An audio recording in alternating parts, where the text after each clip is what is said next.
নমস্কার বন্ধুরা, শুভ সকাল। আর সকাল সকাল চলে এসেছি আজকে মরিচ তুলতে। আসলে বাড়িতে মরিচ একদমই নেই, তাই চলে এসেছি একেবারে ক্ষেতের দিকে চলে এসেছি যে মরিচ নিয়ে যাবো বলে। দেখো আপনাদেরকে দেখাচ্ছি মরিচের ক্ষেতি কেমন সুন্দর রয়েছে। দেখো পেছনে রয়েছে সরিষা। সরিষা আর মরিচের গাছ দেখতে খুবই সুন্দর লাগছে এখন সকালের সময়।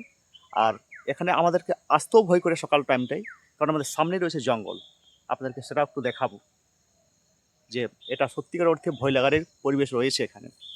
আসলে কালকেই দুটো বন্য হাতি আমাদের পাড়াতে এসেছিলো, আমাদের গ্রামে এসেছিলো, এবং আমাদের যে এখানে যে জঙ্গল রয়েছে সেই জঙ্গলে তারা রয়ে যায় দিনের বেলা। আবার রাত হলে তারা আবার সেই গ্রামের দিকে চলে যায়। তাই এখানে আসাটা একটু রিস্কি ব্যাপার থাকে সকাল টাইমটাই। এখানে যে চাষ করা হয়েছে একেবারে জঙ্গলের পাশে এই ক্ষেতটা রয়েছে। আর আপনাদেরকে জঙ্গলটা অবশ্যই দেখাবো যে এখানের কী রকম একটা বিপরীত পরিস্থিতি এখানে তৈরি হয়ে যায়। তবে যাই হোক, এখানে মাটিটা অত্যন্ত ভালো রয়েছে, চাষবাস খুবই সুন্দর হয়। আর সেহেতু দেখো গাছগুলো খুব সুন্দর হয়েছে, সরিষা গাছ, মরিচ গাছ সমস্ত গাছেই খুব সুন্দর হয়েছে, এবং মরিচও খুব সুন্দরভাবে ফলেছে এখানে। দেখো চারিদিকে ফাঁকা জায়গাও রয়েছে।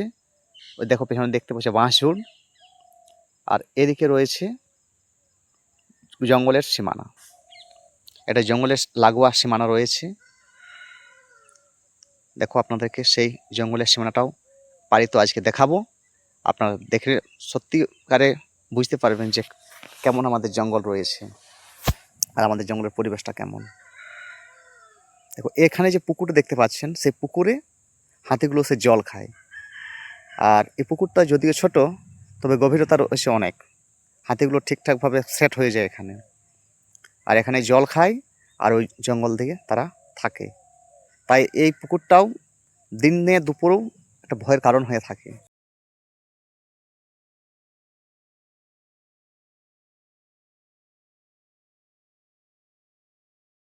বন্ধুরা, আমি এখন রয়েছি দুয়ারসিনির জঙ্গলে। দেখো এটা হচ্ছে বাঘমুন্ডি টু ঝালদা যাওয়ার রাস্তা, এবং এখানে আমি কালভার্টের উপরে দাঁড়িয়ে রয়েছি। আর দেখো এখানে পেছনের যে পরিবেশটা দেখতে পাচ্ছেন, এটা ঘন একটা অরণ্য। চারিদিকেই একটা বিশাল থমথমে ভাব রয়েছে, শুধুমাত্র কয়েকটা গাড়ি চলে যাচ্ছে সময় সময় পর পর।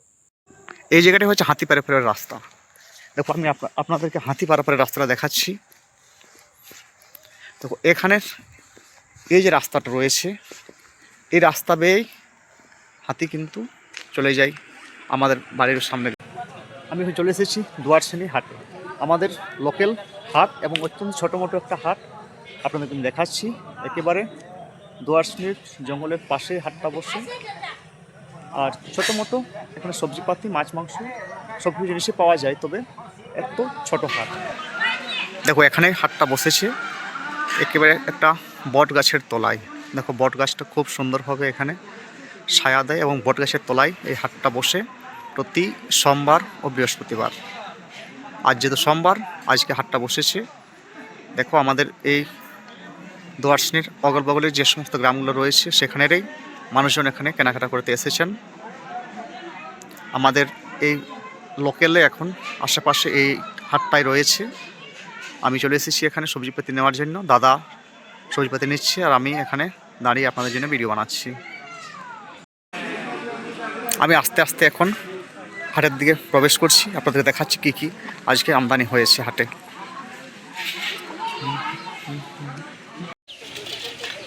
দেখো যে মাছগুলো এখানে রয়েছে, এই মাছগুলো আমি প্রথমেই দেখলাম, চিনতে পারছি না মাছটা কী। তবে মাছলাও দেখতে তো অতটা ফ্রেশ নেই, একদম সস্তার মধ্যে দাম দিচ্ছি 100 টাকা কেজি এই মাছগুলো। তবে আমি যেহেতু প্রথম দেখছি, আমার তো নিতে মন চাইছে না, ছোটো মাছগুলো নেব। আমাদের এখন মাছ ধোয়াধুয়ি কাজ চলছে। ছোটো ছোটো রুই মাছ নিয়ে আসা হয়েছে।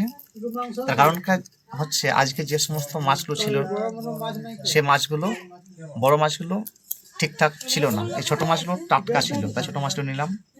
দেখো সুন্দর সুন্দর করে টাটকা মাছ রয়েছে। মাছ ধোয়ার কাজ চলছে। মাছ ধোয়া কমপ্লিট হয়ে গেল। এরপর আমরা মাছটাকে রান্না করব। একেবারে আদিবাসী ট্র্যাডিশনাল রান্না হবে। আমরা যেভাবে রান্না করি সেভাবে আপনাদেরকে দেখাচ্ছি।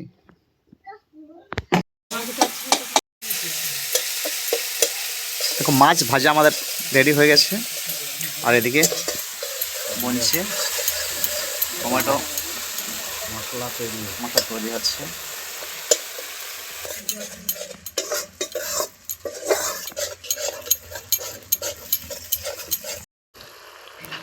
দেখো আমাদের মশলা তৈরি হয়ে গেল, আর বেশি লেট নেই, তরকারি আমাদের তাড়াতাড়ি হয়ে যাবে।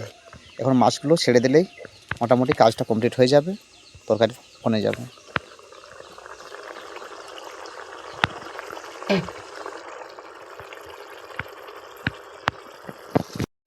দেখো ফাইনালি আমাদের মাছের তরকারি হয়ে গেল।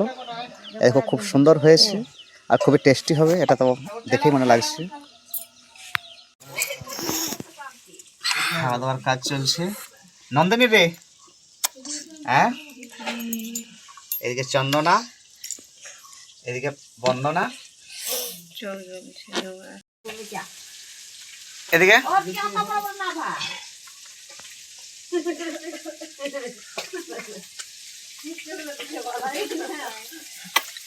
ঠিক আছে, খাও। এরা পোলট্রি মাংসের সাথে খেয়ে নিচ্ছে ভাত এখন।